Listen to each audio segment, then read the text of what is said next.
Russian President Vladimir Putin unexpectedly let slip and accidentally stated that there is currently complete parity at the front in Ukraine between the armed forces of Ukraine and the Russian Federation. This surprised many because such a phrase was clearly unplanned, and it is actually an admission that Russia is now on equal footing with Ukraine in terms of the situation at the front. And overall, Vladimir Putin said a lot of interesting things about the front during his speech at the Economic Forum in St. Petersburg. In addition, Vladimir Putin responded aggressively to Vladimir Zelensky's open letter, stating that he sees no point in meeting in person since Russia wants to achieve its goals specifically by military means. But Vladimir Putin also let slip that there is still a certain channel of communication between him and Zelensky. As Putin stated, a certain businessman travels between Moscow and Kiev and delivers a message. And today the name of this businessman has already been revealed. It turned out to be Roman Abramovich. I'm Alexei Pechiy. Let's discuss this together. But before we start, I ask you to subscribe to this channel, like the video, leave any comment, and subscribe to my Telegram channel, Pechiy News. The link is in this video's description.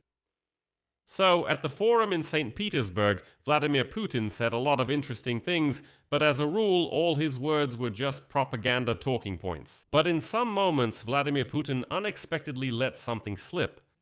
On the milder side, Vladimir Putin suddenly admitted that Russia's economy really did collapse, but he immediately added that it collapsed to a level that has been seen in Europe for many years. So, according to him, it's not that bad. Or, responding to Zelensky's comments about the age of the Russian dictator, Vladimir Putin said, well, listen, there are presidents in the world who are even older, and that's really nothing to worry about. But there were a few telling moments. So, during the plenary session of the St. Petersburg International Economic Forum, Vladimir Putin staged a supposedly live interaction with the audience, inviting representatives from the US and Europe to speak. The first to speak was the head of the U.S. Commission on Fine Arts, Rodney Mims. He conveyed greetings from the American president, Donald Trump, and praised Moscow and St. Petersburg. Nothing remarkable. Then, a member of the European Parliament from Romania, Diana Jovanovic-Cicșache, representing the far-right SOS Romania party, spoke.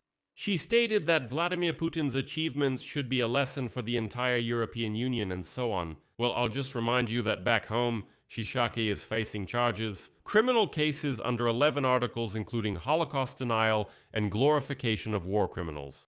And the third so-called representative of the West was the former Austrian foreign minister Karin Kneißl. That's the one with whom Vladimir Putin, remember, danced at her wedding. After that, she got a seat on the board of directors of Rosneft. And in 2022, she finally moved to live in Russia for good. And then something strange happened here because Vladimir Putin's speech clearly didn't go according to plan. Kneißl wasn't just praising Vladimir Putin there, she suddenly asked Putin about drones and the new reality on the front lines. To this, Vladimir Putin replied that yes, it is indeed necessary to strengthen Russian air defense. And then he stated that Ukraine, doesn't have any air defense at all, while Russia does. But the thing is, this question from Kneißl threw Vladimir Putin off balance, and his well-thought-out, clear story about the victories of the Russian army at the front suddenly fell apart. And now I'll quote Vladimir Putin. Well, since you asked this question, I'll answer. On the battlefield, there is parity somewhere, and in some areas, we have an advantage. The same applies to this long-range aviation, this type of aircraft.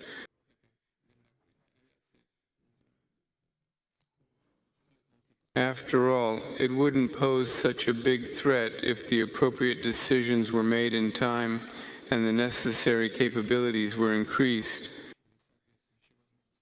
But these are low-flying and slow-moving targets. It's true that there are already drones with jet engines appearing, but even these can basically be countered with military means. And at this point, the audience just fell silent while the propagandists started shifting nervously in their seats. Once again, Vladimir Putin openly admits that there is parity between Ukraine and Russia on the battlefield. And parity, in case anyone doesn't know, is a state of complete equality. It's an equal sign. And this is Ukraine, which Vladimir Putin wanted, drove Russia into a state of parity. And Putin says, well, yes, right now there is parity on the battlefield. And according to his own words, Russia's advantage is not everywhere, but somewhere in certain areas.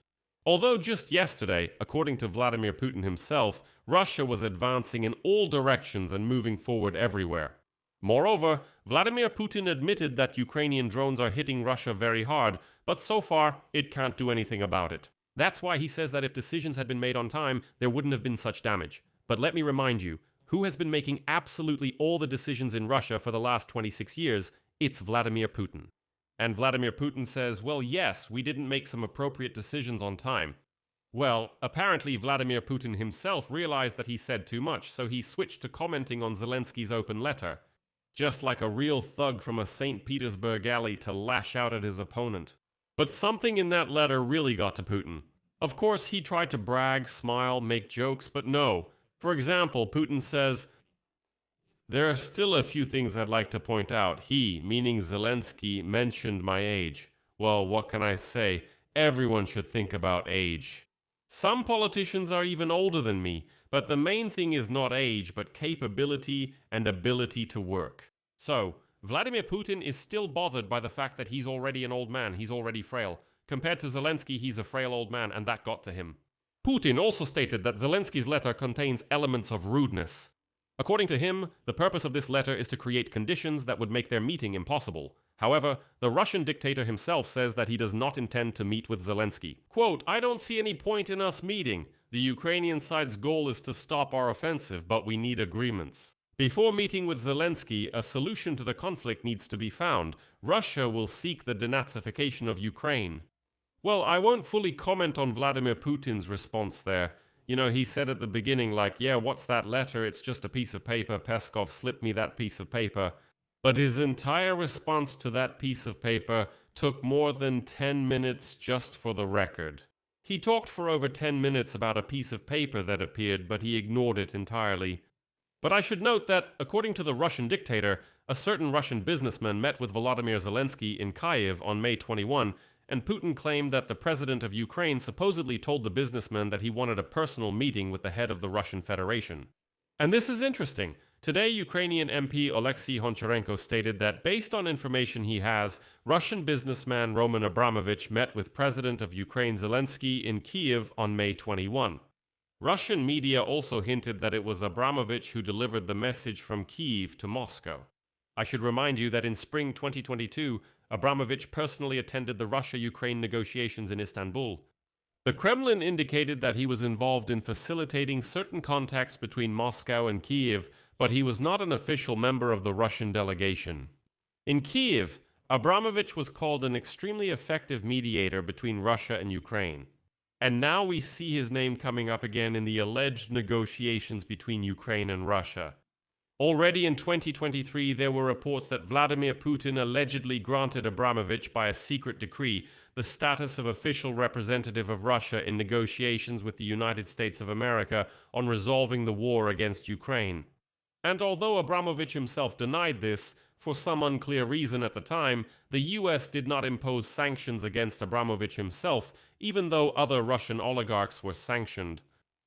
And here I should remind you that the Wall Street Journal, citing sources, wrote that it was Volodymyr Zelensky himself who personally asked Washington not to impose sanctions against Abramovich, pointing out that the businessman could become a mediator in the negotiations. And now we hear Abramovich's name again in the context of these very negotiations. Here I think there is something to think about. I'll leave it at that. Share your opinions and conclusions in the comments below this episode. Subscribe to the channel, hit the bell, and don't forget to like. That's all for now. Take care of yourselves. Goodbye, everyone.